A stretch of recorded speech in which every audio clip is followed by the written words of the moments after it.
저작물의 종류를 좀 말씀을 드릴게요. 이제 사진이 있고요. 뭐 편곡, 변형, 각색, 영상 뭐 이런 것들이 있습니다. 편곡에 대해서도 2차 저작물이라는 걸 좀 아셔야 됩니다. 이게 예를 들면 뭐 C장조로 곡이 돼 있는 상황에서 이거를 뭐 E 플랫이나 B 플랫으로 편곡을 했다. 당연히 2차 저작물이 됩니다. 그리고 그 2차 저작물을 만드실 때 원 저작자의 동의까지 사실 받으셔야 돼요. 근데 대부분의 유명한 곡들은 이미 돌아가셨겠죠. 그 원 저작자들이 돌아가셨기 때문에, 그리고 시간이 한참 지났기 때문에 이제 동의를 안 받아도 되는 것뿐이지 원래는 이제 받으셔야 되는 거고요. 슈베르트의 뭐 숭어나 이런 곡들이 있을 때 그 곡들을 실제로 친 사람들 있잖아요. 피아노 연주를 하고 뭐 첼로 연주를 하고 그랬습니다. 요 사람들의 곡은 이제 2차 저작물이에요. 그래서 이 2차 저작물을 여러분들이 영상에 쓰실 때는 그 사람의 동의를 받아야 됩니다. 되게 피곤한 일인데 그 사람의 동의를 받아야 되고, 우리나라 같은 경우는 이제 저작권 관련해서 뭐 신탁이 많이 돼 있어요. 그래서 뭐 신탁을 맡고 있는 뭐 음반 제작가 협회나 이쪽에 이제 문의를 하셔가지고 받으시면 되는데, 외국 같은 경우는 또 외국에 있습니다. 그분들이. 그래서 이제 외국도 받으셔야, 원칙적으로는 이제 다 받으셔야 되는 거고요. 다만 이제 참고적으로 말씀을 드릴 게, 아까 원칙적으로는 동의를 받으셔야 되는데 예외적으로 이제 안 받아도 되는 것들 있죠. 예외적으로 안 받아도 되는 것들은 뭐 저작권이 소멸이 됐거나 아니면 뭐 교육이라든가 비평이라든가 이런 쪽으로 이제 사용을 하시면 됩니다. 그런데 또 한 가지 좀 잘못 알고 계신 게 뭐냐면, 그러면 내가 교육이라는, 심지어는 요즘에 유튜버님들이 제작하시는 영상들 보면 심지어는 교육이라고 그러니까 써서 영상물을 만드신 분도 계세요. 비평이라고 써서 이제 하시는, 영화 비평, 누구누구의 영화 비평 이렇게 쓰십니다. 뭐 그렇게 합니다. 그리고 이 뭐 영상물은 누구를 위해서 뭐 제작이 돼서 어쩌고 막 뭐 수익금은 다 기부를 하겠습니다 막 이렇게도 나오거든요. 근데 그런 거 다 소용없습니다. 저작물 침해는 영상물을 만드는 순간 침해해요. 목적이 어떻게 됐거나 상관이 없습니다. 일단 만들면 침해가 되기 때문에 그 뒤에 사정은 아마 법원에 가서 이제 고려가 될까, 그 전에는 사실 고려가 안 돼요. 그래서 이런 것들을 만드실 때 조심하셔야 되는 거고요. 자, 저작권 침해로 가볼게요. 저작권 침해는 저작물이 있어야 되고요, 의거성이 있어야 되고 실질적 유사성이 있어야 되는데, 이 내용 자체는 뭐 저작물은 아까 보셨고요. 실질적 유사성은 뭐 실질적으로 비슷해야 된다라는 거고요. 의거성은 원 저작물에 의거해야 된다는 거거든요. 뭐 말은 어려운데 그냥 기존 저작물에 의거해서 만들어졌다 이렇게 돼야 되는 거고요. 이용 허락을 받는 경우도 있습니다. 이메일로 보통 하시는데요. 요런 분도 계세요. 내가 이거를 꼭 쓰고 싶다. 근데 그분의 연락처를 알 길이 없어요. 그러면 예를 들면 뭐 다이렉트 메일, 뭐 DM을 보내거나 아니면 뭐 나와 있는 그 분의 뭐 영상물에 댓글을 달거나 그렇게 해서 이제 처리를 하시는데, 사실 그러면은 나중에 이제 문제가 생길 가능성이 높아요. 왜냐하면 뭐 제가 요거 관련돼서는 안 하고 뭐 한 적이 없는데요. 요거 말고 이런 계약과 관련된 부분에서는 나오거든요. 사진 같은 경우를 계약서를 정확하게 작성을 안 해놓으면 이게 한 번 쓰라고 그런 건지 두 번 쓰라고 그런 건지 모릅니다. 예를 들면 여러분들이 다른 유튜버의 영상을 내가 좀 쓸게 라고 했을 때 그 사람이 써 라고 했을 때 써라고 한 게 한 번 쓰라고 그런 건지 두 번 쓰라고 그런 건지, 여러분들의 영상물이 조회수가 뭐 100회면 문제 제기할 일이 없겠죠. 100회가 아니라 갑자기 뭐 10만 회가 넘어가거나 그래서 그 영상물로 인해서 수익이 들어오기 시작한다 그러면 그 전에 허락을 해줬던 유튜브가 아마도 좀 나누자라고 얘기할 가능성이 굉장히 높아요. 안 들어주면 이제 신고해서 영상물을 삭제하거나 그러겠죠. 그렇기 때문에 횟수에 대한 게 굉장히 중요합니다. 누군가로부터 동의를 받을 때 제일 먼저 생각하실 거는 횟수예요. 아니면은 기간, 최소한 기간이라도 내가 한 달만 쓸게, 아니면 내가 뭐 10번만 쓸게. 근데 여러분들이 영상물을 뭐 몇 회 쓸게라고 할 수는 없는 거잖아요. 뭐 평균 구독자 수가 뭐 1000명이다. 그래서 1000번만 재생이 되도록 할게. 근데 넘어가면 어떻게 할 거예요? 문제가 생길 거 아닙니까? 정확하게 좀 해 놓으셔야 됩니다. 이게 문제가 될 겁니다. 왜냐면 갑자기 이제 채널 영상이 이제 폭발하면서 사람들이 폭발하면서 이제 쭉쭉쭉 올라가는 경우가 있어서 이거는 누구도 예상을 할 수가 없습니다. 흔히 말씀하시는 이제 공정이용을 많이 말씀하시는데 사실 공정이용에 대해서는 생각을 안 하시기를 좀 추천을 드려요. 왜냐하면 원칙적으로 동의를 받아야 됩니다. 그것만 생각을 하시고 내 영상물이 내가 가져다 쓰려는 게 혹은 뭐 원 저작자의 저작물이 가져다 쓰는 게 혹시 공정이용에 해당이 되냐 안 되냐 이거를 고민하실 필요는 사실 없어요. 원칙적으로는 일단 되니까요. 예외적으로 공정이용에 해당이 될 때만 문제가 안 생기는 건데 이때도 아시겠지만 저작권 관련된 소송이 한번 들어오면 소송이 들어오거나 신고가 들어오거나 분쟁이 생기면 그 기간 동안은 여러분들의 저작물은 게시가 안 됩니다. 아니면 뭐 노란 딱지가 붙을 수도 있고 여러 가지 경우가 발생을 할 수가 있어요. 내가 지금 내 영상물이 수익이 발생을 하려는 시점에 이게 딱 걸리면 분쟁이 끝나기까지는 몇 달이 걸리기 때문에 소용이 없어요, 사실. 나 공정이용이라고 얘기를 해봤자 뭐 유튜브든 아니든 뭐 누구든 이거를 명확하게 해서 뭐 시간이 한참 걸립니다. 빠르지 않아요. 그렇기 때문에 이미 침해가 됐다, 신고가 들어왔다. 그 순간부터 손해가 발생을 합니다. 그래서 공정이용 자체는 그렇게 신경을 좀 안 쓰시는 게 좋을 것 같아요.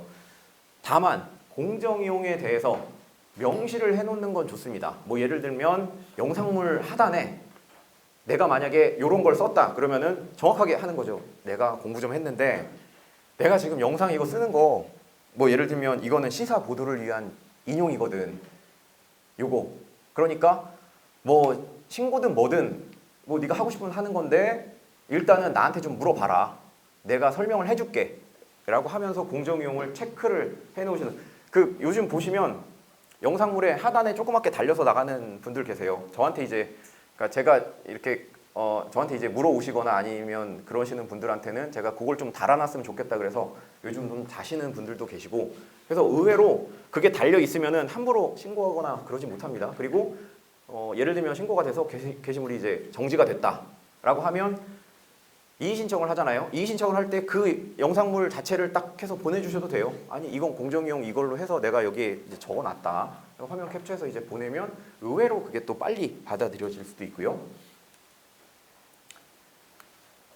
인용이라는 거는 어떻게 보면 공정이용 중에서도 특히 이제 여러분들이 저작권 침해에 대응할 때 어떻게 보면 이제 가장 먼저 신경을 쓰셔야 되는 거예요. 그냥 인용이라고 그러면 무슨 논문이나 리포트 쓸 때 이렇게 뭐 몇 가지 출처 밝히고 뭐 이러는 거라고 생각하시는데 사실 모든 게 인용이 될 수가 있어요. 영상이 있을 때 그 영상을 인용을 해서 하실 수도 있는 거고요. 가져와서 쓸 수도 있는 거고. 그래서 간단히 보시면 공표된 저작물은 보도, 비평, 교육, 연구 등을 위해서는 정당한 범위 안에서 공정관리에 합치되게 이를 이용할 수 있다라고 되어 있습니다. 그래서 보도, 비평, 교육, 연구 이렇게 되어 있는데요. 질문을 제가 많이 받아요. 이제 딱 메일로 보내십니다. 그 본인이 만든 이제 컨텐츠를 보내시면서 변호사님, 제가 이렇게 이런 걸 만들었는데 이거는 비평에 해당되지 않나요? 라고 저한테 이제 물어보세요. 제가 어떻게 알겠습니까? 모르죠. 만드신 분이 제일 잘 아시는 거예요. 저는 이제 원 저작물이 뭔지 모르고요. 제가 이게 비평인지 아닌지를 알려면 원 저작물이 뭔지도 봐야 되고 어떤 점을 비평을 하려고 그랬는지 의도도 알아야 되는 거고요. 모든 걸 다 알아야 되는데 사실 제가 잘 알 수가 없습니다. 그래서 일단 만드신 본인이 제일 잘 아시는 거고 그리고 제가 만약에 비평이다라고 했을 때 저하고 이제 법원하고 아니면 뭐 무슨 저작권심의위원회라든지 콘텐츠 분쟁조정위원회라든지 이런 데가 의견이 같지가 않아요. 왜냐면 저는 그런 데 가서 항상 싸우거든요. 이게 저작권 침해 아니다. 내지는 저작권 침해다. 저하고도 맨날 이제 의견이 갈리기 때문에 제가 백날 얘기해도 소용없습니다. 그래서 스스로 이제 생각을 해보셔야 되는데 보도, 비평, 교육, 연구의 카테고리에 해당이 되면 1차적으로는 예외적으로 공정이용 조항에 들어갈 수가 있습니다. 보시면 이제 인용이라는 것은 그대로 끌어다 쓰는 건데요. 사실 그대로 끌어다 쓰면서 출처를 밝힌다고 해서 이제 능사가 아니에요. 요건을 한번 보겠습니다. 영상을 만드시면서 누군가가 제작한 뭐 클립이라든가 영상이라든가 사진, 뭐 저작물 이런 거를 가져오시려면 사실 공표된 저작물, 뭐 보도 비평, 정당한 범위, 공정한 관행, 출처 명시 의무 이렇게 인용 요건이 나와 있는데요. 사실 그렇게 뭐 아주 중요하진 않습니다. 그냥 요 정도가 있다라는 것만 아시면 되는 거고, 이거를 많이 물어보세요. 영리적이니까 안 되는 거 아니냐? 사실 아닙니다. 영리적인 목적을 가지고 인용을 했더라도 예외적 공정 이용에 해당될 수가 있어요. 꼭 비영리적일 필요는 없습니다. 그러니까 여러분들이 이제 수익을 내기 위해서 영상을 만들 때라도 다른 사람들 걸 가져와도 돼요. 그게 이제 공정 이용에 해당할 수도 있습니다. 요거를 보시면은 조금 이해가 편하실 수가 있는데요. 이게 이제 일본 잡지예요. 일본 잡지인데 요 일본 잡지를 가져다가 여기에 나와 있는 사진을 가져다 썼고요. 그리고 저기에 나와 있는 글을 가져다 썼습니다. 근데 그대로 가져 쓴 게 아니라 비평의 형식을 빌려가지고 가져다 썼어요. 그래서 항변을 하는 겁니다. 나는 저 일본 잡지의 문제점을 내가 지적하고 비평하기 위해서 이거를 작성을 했다. 이 게시물을, 영상물을 작성을 했다라고 얘기를 했는데 이렇게 판단이 아마 될 겁니다. 잡지가 게재한 사진들을 보면 굉장히 고퀄의 사진을 게시를 했어요. 비평을 하기 위한 거면 비평의 목적에 맞는 바운더리에서 사진을 가져오면 되지 원래 있었던 고퀄의 사진을 그대로 가져왔습니다. 그리고 사진의 크기나 배치를 봐도 잡지의 전면을 차지합니다. 그래서 비평이라고 보기에는 무리가 있고 이거는 감상을 위해서 가져온 거라고 봐야 된다 라는 겁니다. 즉 컨텐츠를 만들 때 원본 사진이 만약에 감상용이다, 누군가가 이제 뭐를 감상하는 용이다 그러면은 비판을 할 때 이 감상의 초점이 맞춰져서는 안 된다는 거예요. 약간 좀 헷갈리실 수도 있는데, 그러니까 이런 겁니다. 아까 여기 있는 사진을 쓰면서 비판을 하고 싶으면은 이 사진을 쓰되 고퀄로 쓰지 말고 좀 작게 쓰거나 아니면 뭐 다른 거랑 비교를 해서 쓰거나 그런 식으로 해서 비판을 해야 되지, 똑같이 실어놓고 나는 비판이다라고 얘기해봤자 소용이 없다는 거예요. 형식 자체는 비판이다, 비평이다 이렇게 했지만 내용 자체는 남의 것을 그대로 베껴서 감상용으로 만들어서 뭐 잡지를 팔아먹으려고 한 그 정도밖에 안 된다라는 거고요. 뭐 이제 예전에는 많이 물어보셨었는데 직접 녹화한 TV나 아니면 내가 산 CD나 이런 것들을 유튜브에 쓰시면 안 됩니다. 그거는 이제 여러분들이 감상하라고 이제 한 거고요. 그 감상을 넘어서서 이거를 수익 창출을 위한 유튜브에 내가 썼다라고 하면은 이제 들어옵니다. 신고가 들어오거나 소송이 들어오거나 뭐 여러 가지가 들어옵니다. 콘텐츠를 구매했다고 유튜브에 업로드할 권한은 없고요. 출처를 밝혀도 저작물을 게시할 경우에는 저작권법 위반입니다. 출처 밝히면 되는 거 아니냐? 아닙니다. 출처 밝혀도 안 돼요. 그리고 직접 내가 녹화를 했다. 아니면 녹음을 했다. 음악을 틀어놓고 내가 직접 녹화를 했어도 안 됩니다. 이것도 저작권법 위반입니다. 그래서 사실 쓰실 수 있는 게 별로 없어요. 예, 별로 없습니다. 그래서 유튜브 보면 이제 공짜 음악 있죠. 자기네들이 무료로 쓰라고 한 음악이나 아니면 뭐 이런 건 어떨까요? 커버 음악을 이제 말씀을 드릴 텐데 요즘 굉장히 소송이 많이 걸리는 게 이제 커버 음악이에요. 커버 음악, 커버 댄스가 이제 굉장히 문제가 많은데 그 부분은 조금 이따 말씀을 드릴게요. 제가 커버 음악과 관련된 소송을 최근에 좀 많이 하고 있는데 이게 참 되게 어렵더라고요. 그러니까 보통은 먼저 공격하는 쪽은 큰 데들이에요. 아시겠지만 큰 곳이 이제 공격을 하는 거고요. 이제 당하는 사람들은 이제 막 커나가는 1인 크리에이터나 유튜버들이 이제 당하는 건데 많이 집니다. 일단 참고적으로 많이 지고요. 저작권 보호기간은 그냥 참고적으로 좀 알아두셔야 될 것 같아요. 이게 크게 뭐 내가 영상을 만드는 데 있어서 그게 도움이 되는 건 아닌데 이게 보시면은 제일 밑에 부분만 보시면 돼요.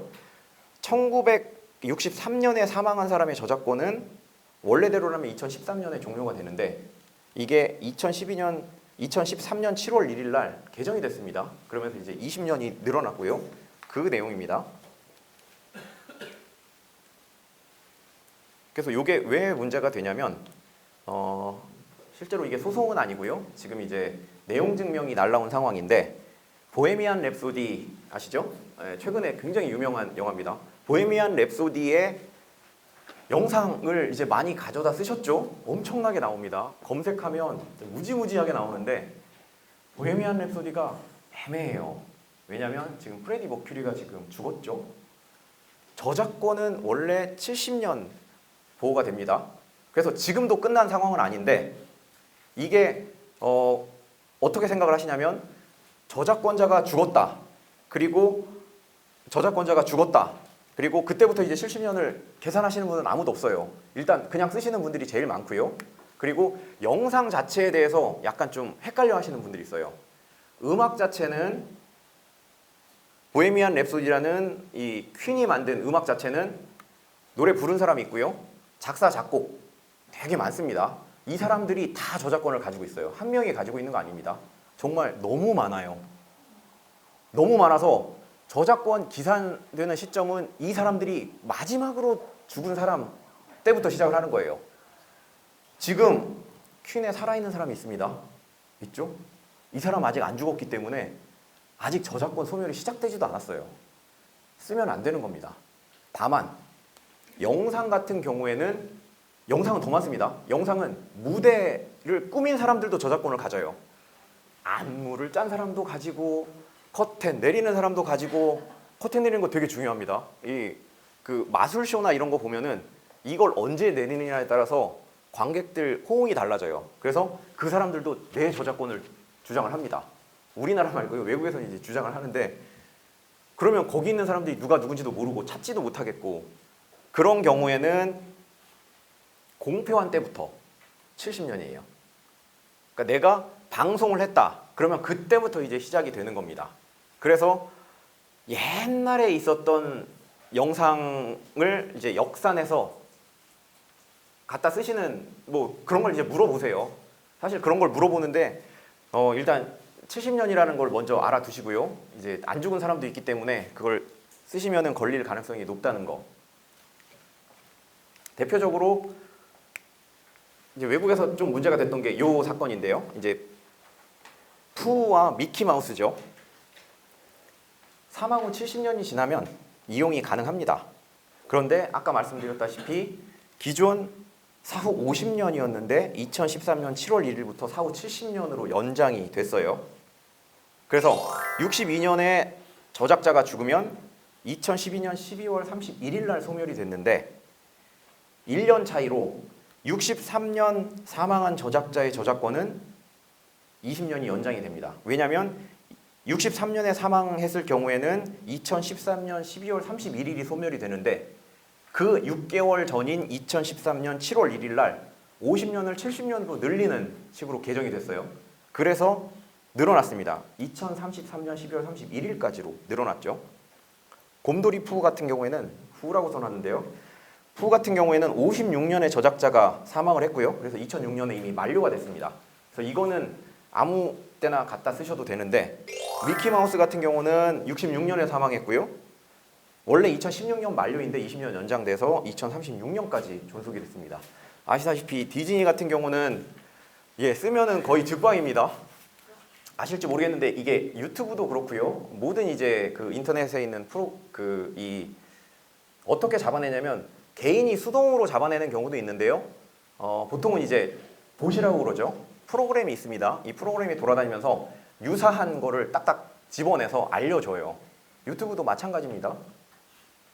이것도 마찬가지예요. 이미지를 알 수 있는 프로그램 같은 게 분명히 있을 겁니다. 뭐 본인들이 뭐 직접적으로 밝히거나 뭐 그런 건 없었는데 아마 그래서 저 미키마우스를 쓰면 곧바로 이제 딱 올라갑니다. 그래서 여러분들이 이제 한 100회 정도 나오면은 아무 얘기가 없을 텐데 그러니까 이렇게 디즈니나 이런 데서 나한테 소송을 걸었다 그러면 내가 이제 좀 유명하구나 긍정적으로 생각하셔도 됩니다. 유명해지고 내 채널이 흥해야만 이런 게 들어오거든요. 잘 보셔야 되는데 출처를 표기해도 사실 저작권 침해입니다. 출처 표기하면 괜찮은 거 아니냐라고 하시는데 그거는 옛날 얘기예요. 옛날 얘기고요. 지금은 출처를 표시해도 안 됩니다. 인용된 부분을 그대로 가져온다면 정말 조금 많이 가져오시면 안 돼요. 인용도 많이 가져오면 안 되고 조금만 가져와서 인용된 부분을 토대로 내 의견이나 비평이나 이런 거를 제시를 했을 경우에는 개별적으로 이제 표시를 하셔야 되는 거고요. 이제 어떤 영상물들을 보면 쫙 한 다음에 제일 마지막에 이제 씁니다. 본 영상은 뭐 누구의 영상을 참조했습니다라고 하고 걸립니다. 100% 걸리고요. 그건 이제 신고하시면은 그대로 이제 뭐 정지를 먹게 되거나 그렇게 될 테고 2차적 저작물이 있습니다. 여기 끝에서 두 번째 건데요. 2차적 저작물의 경우에도 표시를 하셔야 되는데 원칙상 2차적 저작물을 인용을 하실 경우에는 원 저작물까지 아셔야 돼요. 만약에 내가 2차적 저작물을 가져와서 출처 표기를 했는데 원 저작자 제호를 표시를 안 했다. 누군지 몰라서. 그러면 이것도 걸려요. 원 저작자가 걸면. 이렇게 돼 있습니다. 그리고 연설, 빨간 글씨입니다. 연설 인용의 경우에는 연설자의 이름 외에 연설이 언제 행해졌는지 그리고 장소까지도 명시를 해야 됩니다. 이걸 왜 말씀드리냐면 요새 그 시사라든지 아니면 역사 관련된 그 영상 콘텐츠를 보면 굉장히 인용이 많아요. 인용이 굉장히 많은데 이게 뭐 예를 들면 뭐 루즈벨트다, 뭐 70년 훨씬 지난 그런 사람들 거는 상관이 없는데 이제 얼마 안 된 영상들을 씁니다. 80, 90년대, 뭐 80년대 영상을 쓰면서 연설 자체를 그냥 영상 삽입을 해서 쓰게 되면은 그 영상자가 물론 뭐 이제 여러분들의 유튜브가 수익이 많이 나면 와서 이제 볼 겁니다. 보고 이제 문제 제기를 하면 정말 문제가 생깁니다. 그렇기 때문에 인용을 하실 때는 반드시 누가 언제 그리고 어디서 얘기를 했는지 출처 표시를 하셔야 되는 거고요. 무료로 공개한 음악 파일들이 있어요. 그러니까 유튜브 같은 경우에는 조금 다릅니다. 유튜브는 여러분들이 이걸 쓰세요. 영상에 쓰세요라고 명확하게 표시를 해놨고요. 그런 게 아니라 그냥 무료로 공개해 놓은 영상이나 음성 이런 것들이 있습니다. 이런 것들은 그냥 갖다 쓰시면 안 돼요. 이 사람들이 무료라고 하는 거는 가져다 쓰는 사람들의 눈과 귀를 즐겁게 해주는 거기까지입니다. 수익 창출에 이용하는 것까지를 봐주진 않아요. 수익 창출에 이용을 하는 순간 이제 또 문제 제기를 할 수가 있고요. 영화 비평 유튜브도 많이 들어와요. 여기 있는 거는 제가 이제 어떤 저기에서 영화와 법이라는 요 프로그램을 진행을 하는데요. 저희가 이제 진행할 때 예고편 같은 경우에 다 미리 사전에 얘기를 하고 갖다 씁니다. 우리 이거 쓸게요. 다 이제 그 동의를 받습니다. 그리고 동의를 받으면서 이제 당연히 그쪽에서는 얘기를 하죠. 뭐 이거 좋은 쪽으로만 써주실 거죠? 그러면 예라고 하고 사실은 많이 뭐 까기도 많이 깝니다. 근데 어쨌거나 저런 식으로 이제 받으셔야 되는데 문제가 되게 많아요. 지금 나오는 영상 그러니까 유튜브들의 영화 비평이라고 돼 있는 유튜브들은 아마도 제작사가 걸면 다 걸릴 가능성이 높아요.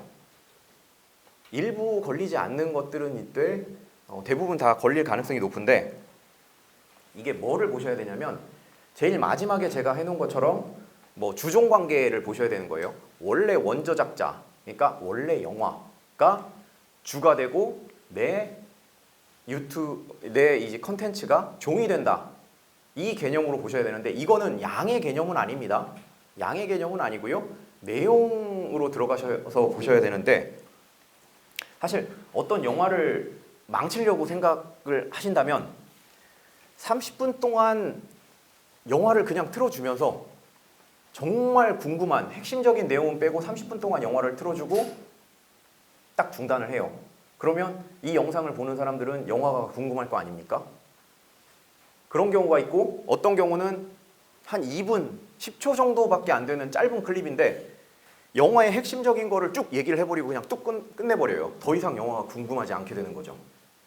그랬을 경우에 양이랑 상관없이 30분짜리는 그대로 인정이 될 가능성이 높아요. 30분짜리는 왜냐면 원래 영화를 침해하지 않는다. 사람들이 영화를 보려고 생각을 했을 때 그 30분짜리를 보고 보고 나서도 이제 영화를 보러 간다라는 게 인정이 되면 침해가 아닌 거고요. 2분짜리라도 봤는데 뭐 예를 들면 유명한 그런 거 있잖아요. 뭐 타노스가 다 죽인 뭐 스파이더맨을 죽인다라던가 그거 심지어는 중간에 영상 튀어나오는 것도 봤거든요. 저는 밑에 조그맣게 막 올라오더라고요. 타노스가 스파이더맨을 죽인다라고 영상이 오는데 그런 거는 걸리면은 형사 저작권법 위반 형사고도 당할 겁니다. 물론 그 뭐 신고 당해가지고 그 영상은 아마 없어졌다고 하는데 그런 식으로 이제 세게 스포일러를 하거나 그리고 이제 또 영상을 보면 이 다음부터는 스포일러입니다. 뭐 보지 마세요. 그거 소용 없습니다. 네, 전혀 소용 없습니다. 이미 스포일 한 거예요. 그건 스포일러 한 거고요. 그리고 본 영상물은 스포일러를 담고 있지 않습니다. 내지는 결말을 담고 있지 않습니다라고 아무리 얘기해도 소용 없습니다. 이미 가져다 쓴 순간부터 이제 침해가 되는 거고요. 홍보해 주니까 괜찮다라고 얘기하시는 분들도 있는데 홍보 필요 없다고 그럽니다. 저희도 해봤는데요. 네, 홍보 필요 없으니까 돈이나 내세요라고 얘기하고요. 결말을 스포일러하지 않으니까 괜찮은 거 아니냐? 그거는 뭐 당신 생각이고 10분짜리 영상을 보면 내가 만든 10분짜리 영상을 보면 영화가 너무 궁금해서 극장에 갈 수밖에 없다. 그렇게 얘기를 해도 이제 제작사에서는 그래요. 뭐 그거는 뭐 당신 생각이고 나는 좀 다르다. 어떤 걸 가장 중점을 두셔야 되냐면 특히 영화 비평 같은 경우에는 내 스토리가 있어야 돼요. 주제가 뚜렷해야 된다는 겁니다. 내 스토리가 있고 그 스토리가 진행이 되면서 영화의 장면을 삽입을 시켰을 때만 가능해요. 이게 쉬운 것 같은데 어렵습니다. 내 왜냐면 영화라는 거는 스토리가 있잖아요. 영화 스토리가 있는데 그 스토리를 변용을 시키면 안 돼요. 그 스토리는 스토리대로 놔두되 나만의 스토리를 또 만들어야 된다는 거죠.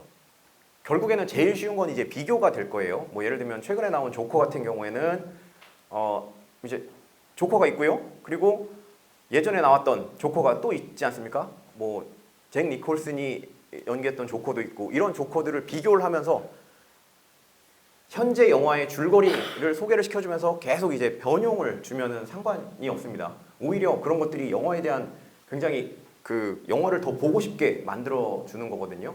그런 식으로 이제 스토리를 만들고 영화로 이제 양념을 입히셔야 이거는 되는 거고요. 그리고 창작이 조금 들어가야 돼요. 그러니까 주제의식을 보여준다는 거죠. 내가 이 영상 클립에서 말하고자 하는 주제의식. 근데 이 주제의식이 그렇게 어려운 거 아니에요. 뭐 주제의식 하면 되게 어렵게 생각하시는데 그런 건 아니고요. 조커라는 영화를 예로 들면 조커라는 영화 자체는 이제 조커가 어떤 과정을 거쳐서 조커가 되는지를 그려주는 영화거든요. 조커가 뭐 스포일러는 아닙니다. 그냥 다 아시는 내용이죠. 다 아는 거니까 이제 얘기해도 괜찮겠죠. 그러니까 굉장히 힘든 과정을 거쳐서 이제 조커가 됩니다. 근데 그 힘든 과정이 다 아시는 내용이기 때문에 얘기를 하는 겁니다.